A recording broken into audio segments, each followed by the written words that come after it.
1장 9절부터 19절까지 말씀입니다. 교독하도록 할게요. 그들이 실로에서 먹고 마신 후에 한나가 일어나니 그때에 제사장 엘리는 여호와의 전 문설주 곁 의자에 앉아 있더라.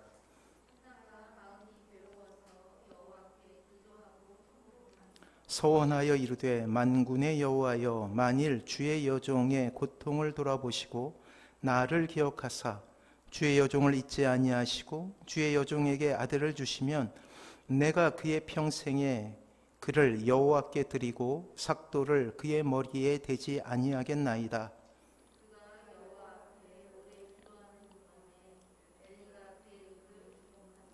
한나가 속으로 말하며 입술만 움직이고 음성은 들리지 아니하므로 엘리는 그가 취한 줄로 생각한지라.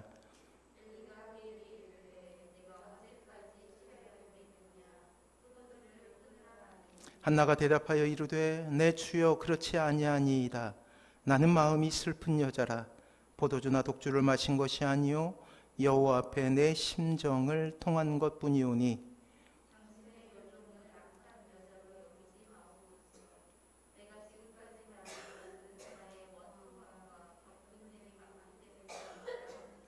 엘리가 대답하여 이르되 평안히 가라. 이스라엘의 하나님이 내게 기도하여 구한 것을 허락하시기를 원하노라 하니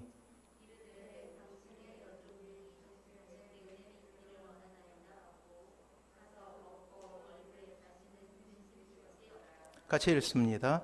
그들이 아침에 일찍이 일어나 여호와 앞에 경배하고 돌아가 라마의 자기 집 앞에 이르니라. 엘가나가 그의 아내 한나와 동침하며 여호와께서 그를 생각하신지라. 아멘. 한 사람이 태어나 가장 먼저 경험하게 되는 사회는 가정이에요. 엄마의 품에 안겨 처음으로 자신을 사랑해주는 누군가가 있다는 것을 경험하게 되고, 그리고 자신이 사랑받는 존재임을 깨닫게 되죠. 그 사랑의 시작으로 점차 아빠를 만나게 되고 형제 자매를 만나게 됩니다. 하나님은 이 땅에 가장 처음 가족이라는 공동체를 직접 만드셨어요. 하나님께서 직접 설계하신 공동체이죠. 하나님께서 직접 만드신 두 가지 공동체는 첫 번째는 가정이고 두 번째는 교회라고 할 수 있어요. 자, 가족이란 말을 우리말로 바꾸어 보면 더 그 뜻을 잘 알 수 있게 되는데 살붙이, 피붙이라는 뜻을 가지고 있습니다. 혈연 관계가 있어 같은 부리에 묶을 수 있는 가까운 관계이다라는 뜻을 가지고 있게 되지요. 내 편이라는 것입니다. 힘들고 어려울 때 내 편이 되어줄 수 있는 사람이 있다라는 거예요. 어떤 경우에도 나를 품어주는 따뜻하고 안전한 곳이다라는 의미를 가지고 있습니다. 하지만 너무나 많은 사람들에게 또 이 가정은 아픈 곳이죠. 가슴 시리도록 가슴 한 언저리가 먹먹함으로 남아있는 슬픔의 장소이기도 하다라는 거예요. 누군가에겐 마음이 따뜻해지는 추억으로 가득 차지만 또 누군가에게는 상처와 아픔으로 잊어버리고 싶은 곳이기도 하다라는 것이 양면성을 가지고 있죠. 이렇게 가정이 때로 우리에게 힘든 기억이고 또한 지금 이 순간에도 풀지 못한 수학 문제처럼 답답함을 안겨다 주는 곳일 수도 있다라는 거예요. 하지만 우리에게 꿈이 있지 않습니까? 왜냐하면 이 아프지만 그리운 가정을 하나님께서 너무나 사랑하고 계시기 때문이에요. 하나님의 은혜는 이 가정마저도 고치시고 바꾸시길 원하신다라는 것이죠. 마치 우리를 고쳐 신자라는 이름을 허락하셨듯이 말입니다. 주식회사 대교의 대표이사였던 강학중 분이 있었어요. 나이 40에 이미 건실한 기업의 최고 경영자에 올랐던 사람이죠. 주위에선 그를 경영의 규제라고 부르며 앞으로의 활약에 대해서 더욱더 기대를 많이 하던 차였습니다. 그러나 그는 40이 되던 해에 돌연 사표를 던지게 됩니다. 대표 이사의 자리에서 물러나게 되죠. 사람들이 그를 말리며 이렇게 묻습니다.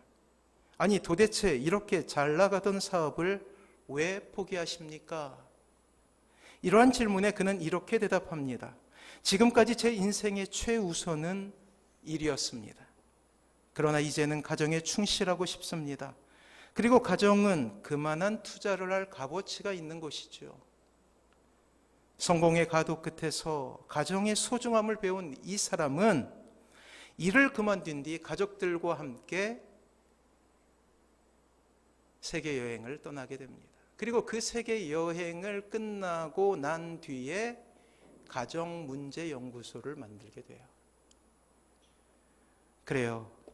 하나님께서 이 땅에 하나님의 나라를 잃어버린 이들에게 하나님의 나라를 상상할 수 있도록 만드신 그 첫 번째 기관은 가정이에요. 비록 지금은 불완전하고 깨어지기 쉽고 또한 때로는 상처가 된다 할지라도 하나님은 이 가정에 대한 마음을 포기하지 않아요.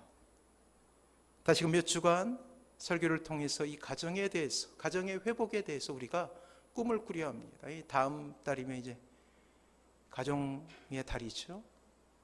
그리고 우리가 함께 기도하며 고민하고 있는 우리 마도와이즈를 같이 하려고 하는데, 가정의 회복이란 차원에서 우리가 같이 한번 이 말씀들을 묵상해 보려고 합니다. 그래서 저는 여러분들에게 이야기하고 싶어요. 꿈을 꾸십시오. 하나님의 나라, 그 처음 시작은 가정으로부터 시작하고 있다라는 것입니다. 자, 오프라 윈프리라는 사람을 아시나요? 미국에서 유명한 토크쇼 진행자였습니다. 오프라 윈프리는 까만 피부의 흑인이었으며 또한 뚱뚱한 몸매이지만 존경과 사랑을 받는 사람이었어요. 출판업계에는 마이다스의 손이라고 불리움받는 그러한 사람입니다. 그녀가 괜찮다고 추천하는 책은 놀랍게도 순식간에 베스트셀러가 되어서 소위 오프라 윈프리 현상을 일으킬 정도로 영향력이 있었어요. 제가 놀랐던 방송이 있었는데 거의 100명의 사람들에게 선물, 작은 초대해서 선물 하나를, 오프라 윈프리 쇼에서 선물 하나를 줘요. 작은 상자에 종이 상자를 그에게 이렇게 선물을 하는 거예요. 사람들이 이제 그 쇼가 마무리되던 시점에서 그 선물을 딱 열어보는데 그 안에는 놀랍게도 차키가 있었어요. 거의 100명이 되는 사람들에게 아주 좋은 차를 선물하게 된 것이. 하지만 그녀의 어릴 적 상처를 듣게 되었을 때 우리는 놀라지 않을 수 없습니다. 오프라 윈프리는 시골인 미시시피주에서 사생아로 태어나게 되죠. 6살 때 위스콘신 주 미로키로 이주하여 자라온 그녀는 어린 시절 상당한 고난을 경험하게 되는데, 그녀는 9살에 사촌 오빠로부터 몹쓸 짓을 당하게 돼요. 그리고 14살 때에 미혼모가 됩니다. 그녀의 아들이 2주 후에 죽는 고통을 겪게 되었죠. 그리고 마약 복용으로 수감된 적이 있는 전과자 신분이었어요. 가정이라는 곳이 이미 그녀에게 얼마나 가혹한 곳인지 우리는 쉽게 생각할 수 있게 됩니다. 모든 상처는 그렇게 가정으로부터 시작됐어요. 출발부터 너무나 가혹하게 그녀의 인생을 시작하게 된 것이죠. 그럼에도 불구하고 타임지는 그녀를 2005년도에 미국을 움직이는 가장 영향력이 있는 사람 첫 번째로 뽑게 돼요. 치명적인 과거를 지녔지만 그녀는 골든글로브 여우조연상을, 그리고 미국 아카데미 시상식에서 여우조연상을, 에미상 최고 토크쇼상을 받는 그러한 인플루언서가 됩니다. 또한 2005년에 미 인권 자유상을 수상하게 되죠. 자, 그녀가 진행하는 오프라 윈프리 쇼의 시청자 수는 어림잡아서 1,400명에 달하게 된 1,400만 명에 달하게 돼요. 자, 상처를 극복하기 힘들었지만 결국 그녀는 성공하게 되죠. 그녀의 자서전 이것이 사명이다에는 그녀의 인생 철학을 4가지로 요약하고 있는데 한번 들어보세요. 첫 번째는 남보다 더 가졌다는 것은 축복이 아니라 사명이다.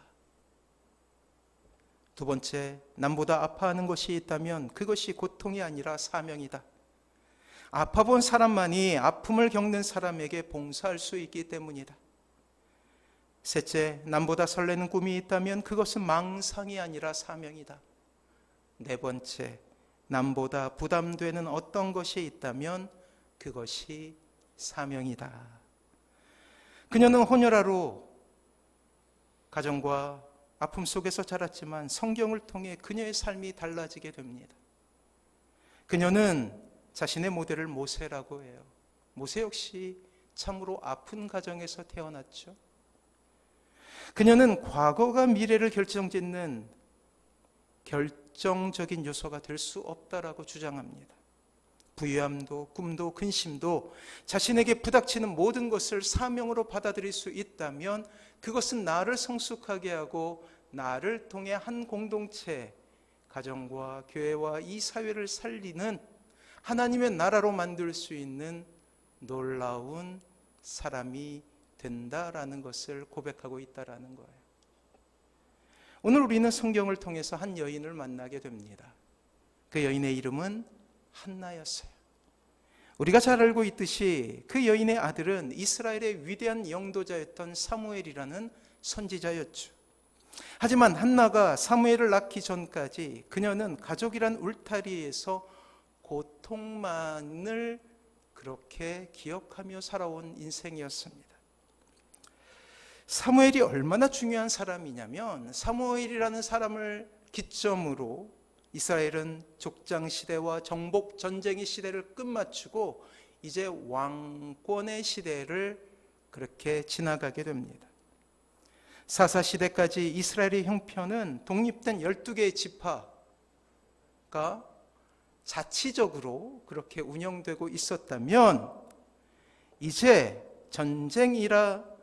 전쟁의 상황 속에서 한 나라의 이름으로 외국과 대치할 수 있는 그러한 강한 국가가 되는 일이 일어나게 되는 거예요. 하나님께서는 이렇게 역사 속에 등장하게 되는 사무엘을 그 출생부터 조명하고 계십니다. 이제 성경의 이제 위대한 인물들을 볼 때 어릴 적부터 조명되는 사람들이 있어요. 대표적인 인물이 이제 모세라는 그러한 사람이 있죠. 그렇게 어릴 적부터 한 사람의 인생을 추적한다라는 것은 그 사람이 역사 속에서 아주 중요한 역할을 감당했다라는 뜻이에요. 특별히 오늘 말씀은 그의 어머니 한나의 애통하는 마음을 받으시고 그 마음의 소원을 이루어 가시는 하나님의 역사하심이 우리에게 보이고 있습니다. 하나님께서 이렇게 역사 속에 등장하게 되는 사무엘을 그 출생 가운데서부터 조명하고 계신다라는 거예요. 그 독특한 출생과 성장의 비밀을 밝히시며 하나님께서 주목하신 한 사람을 통해 이스라엘이 한 공동체가 어떻게 변화되는가를 우리에게 보여주고 계신다라는 거예요. 특별히 오늘 말씀은 그의 어머니 한나의 애통하는 마음을 받으시고 그리고 마음의 소원을 이루어 가시는 하나님의 역사하심이 그려지고 있습니다. 그리고 그 시작은 하나님께서 한나의 마음을 살피시는 것으로부터 시작하고 있어요. 한번 볼까요? 19절 말씀이에요. 같이 한번 읽어봅니다. 시작. 그들이 아침에 일찍이 일어나 여호와 앞에 경배하고 돌아가 라마의 자기 집에 이르니라. 엘가나가 그의 아내 한나와 동침함에 여호와께서 그를 생각하신지라. 왜 하나님께서는 이 여인을 불쌍히 여기시고 생각하고 계셨을까요? 과연 어떠한 고통스러운 비밀이 숨겨져 있기에 이 여인은 고통받고 찾고 울부짖으며 근심하고 슬퍼하고 있었을까요? 자, 10절과 11절 말씀이에요. 주보를 참조하십시오. 같이 한번 읽어봅니다. 시작. 한나가 마음이 괴로워서 여호와께 기도하고 통곡하여 서원하여 이르되 만군의 여호와여, 만일 주의 여종의 고통을 돌아보시고 나를 기억하사 주의 여종을 잊지 아니하시고 주의 여종에게 아들을 주시면 내가 그의 평생에 그를 여호와께 드리고 삭도를 그의 머리에 대지 아니하겠나이다. 자, 이 짧은 구절에 보면 그의 아픔이 고스란히 담겨져 있죠. 그가 사용했던 용어들 한번 보세요. 기도하고 통곡하고 괴로워서. 또 11절에 보면 고통이라는 말을 사용하고 있지 않습니까? 그런데 11절에 다시 한번 보면 그 고통의 이유가 담겨져 있죠. 주의 여종에게 아들을 주시면, 고통의 이유가 밝혀졌죠. 자녀가 없었다라는 거예요. 눈물로 점철된 인생이 안쓰러움과 안타까움으로 우리의 마음을 아프게 하고 있지 않습니까? 우리가 늘 익숙하게 사용하는 말 아니에요? 근심이란 단어, 고통이란 단어. 고통스러운 인생의 외침에 투영된 우리의 모습을 보게 된다라는 것이죠. 우리 역시 같이 이 여인과 울 수밖에 없습니다. 당시 전통에 의하면 아이를 낳지 못한 여인은 이러한 고통 속에 있었어요. 하나님께로부터 저주를 받았다. 말도 안 되는 일이죠.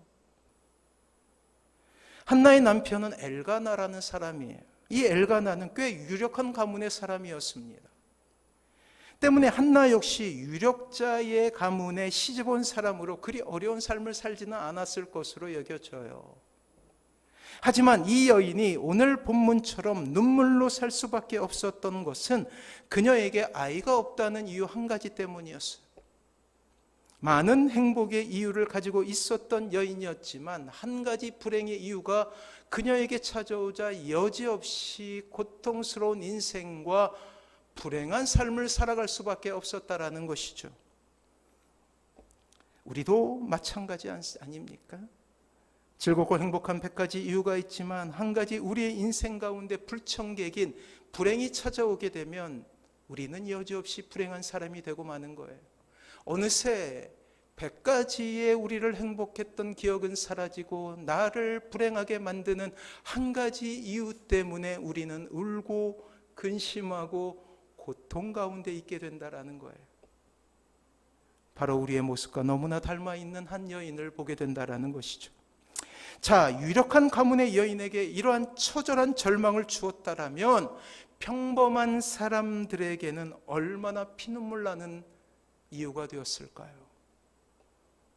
특히 당시 여인들을 더욱더 괴롭게 했던 것은 아이가 없다는 고통뿐만 아니라 이것이 종교적인 정죄로 이어져 사람들이 손가락질하는 이유가 된다라는 거예요. 저주받은 사람, 죽을 때까지 이 오명과 정죄를 벗을 수가 없었다라는 것이죠. 이것이 전통이 주는 폭력이었어요. 무지가 가져온 깊은 상처였다라는 것이죠. 한나 역시 이러한 전통 가운데 살았던 사람입니다. 그렇게 우리는 한나가 경험하게 되었을 고통을 어느 정도 공감하게 되죠. 놀라운 것은 그러한 종교적인 정죄가 만연한 그때에 그 모든 것을 뒤집는 하나님의 돌보심이 한나에게 임했다라는 사실, 그 먼 옛날의 이야기일까요? 천만에요. 우리나라도 채 100년이 되지 않는 이 땅에 너무나 흔했던 일이에요. 지금 이 순간에도 마찬가지 아닙니까? 이 땅에 난임으로 인하여서 고통당하는 많은 부부들이 있잖아요. 하지만 오늘 본문을 통해 우리는 한 여성의 가련한 인생 가운데 한 줄기 빛이 쏟아지고 있음을 우리는 보게 되지요.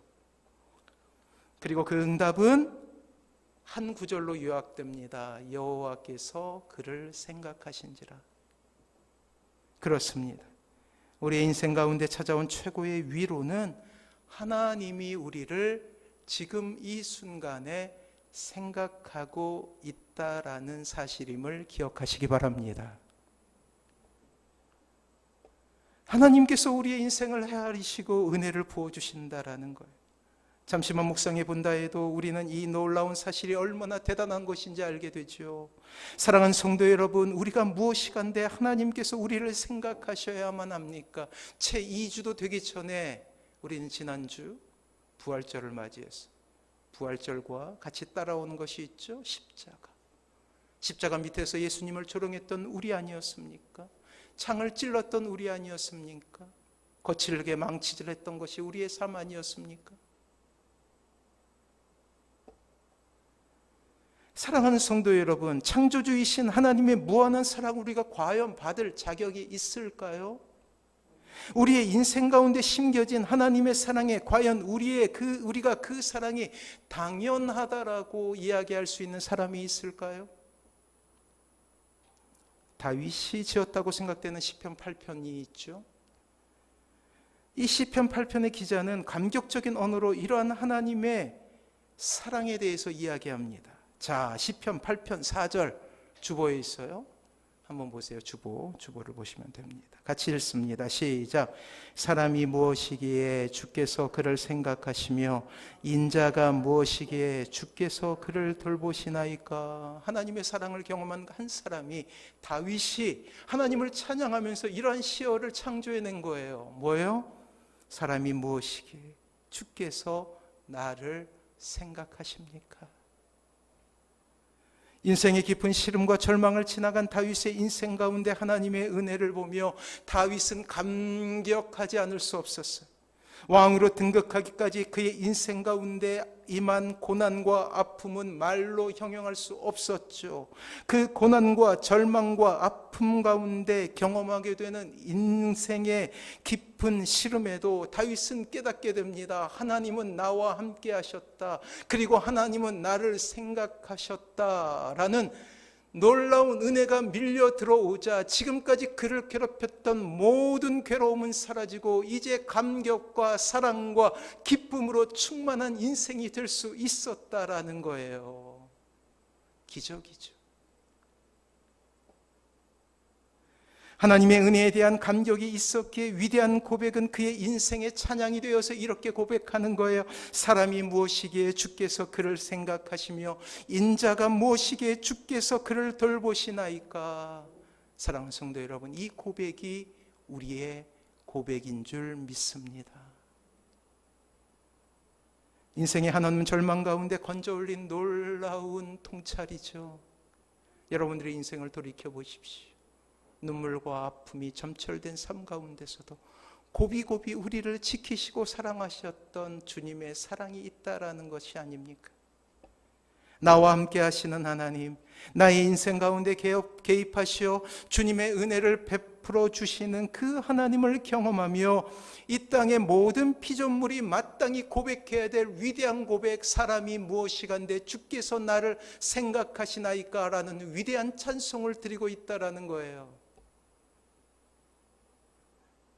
사랑하는 성도 여러분, 오늘 한나는 아이가 없다라는 문제로 하나로 한나는 인생의 가장 밑바닥을 걸어가고 있었어요. 그것으로 인하여서 통곡했고 그것으로 인하여 아팠다라는 것이죠. 가련한 인생이 되어버린 것입니다. 우리의 삶도 마찬가지 아닙니까? 참으로 아름다운 가정을 꿈꾸며 결혼하며 탄생했던 그 가정이 때로 우리에게 아픔으로 다가올 때, 절망으로 다가올 때, 피부치 살부치가 항상 사랑이라는 것을 포장할 수 없다는 사실을 알게 되었을 때 좌절하게 되죠.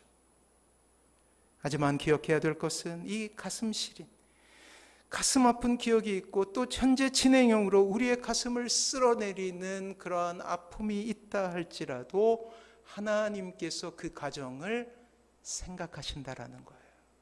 우리의 자녀를 생각하신다라는 거예요. 회복하기를 원하신다라는 사실입니다.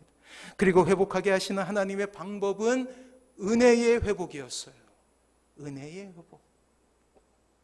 오늘 한나는 하나님께로부터 은혜를 경험하게 됩니다. 하나님께서 함께 하시고 계신다는 사실을 한나에게 깨닫게 하셔요. 그렇습니다. 모든 문제 해결의 실마리는 나와 하나님과의 관계에 있었던 거예요. 그렇습니다. 이 놀라운 사실 하나가 한나를 변하지. 여전히 변한 것은 없잖아요. 여전히 자식이 없죠. 여전히 보이는 것이 없어요. 사람들의 손가락질은 여전하죠. 그런데 한 가지만 딱 변화가 있었어요. 하나님의 은혜를 경험하게 되는 거예요. 하나님의 임재를 경험하게 되는 거예요. 그러니까 삶이 달라지기 시작해요. 기쁨이 충만하게 됩니다. 미소가 돌아오기 시작합니다. 행복이 넘쳐나게 됩니다. 사람들을 대할 때 드디어 여유가 생겨요. 그들을 품어내게 됩니다. 좋은 말로 이야기하게 되는 거예요. 그러자 변화가 생겨요. 사랑하는 성도 여러분, 어쩌면 은혜라는 단어가 마치 이국의 언어처럼 낯설게 된 것은 아닙니까? 감사라는 단어는 처음 보는 단어처럼 딱딱하게 굳어져 버린 것이 우리의 마음은 아닙니까? 십자가의 사랑이 여전히 우리에게 비추고 있음에도 저 십자가가 여전히 주님이 우리를 사랑함을 증거하고 알려주고 있음에도 불구하고 마음이 메말라 있는 것은 아닙니까?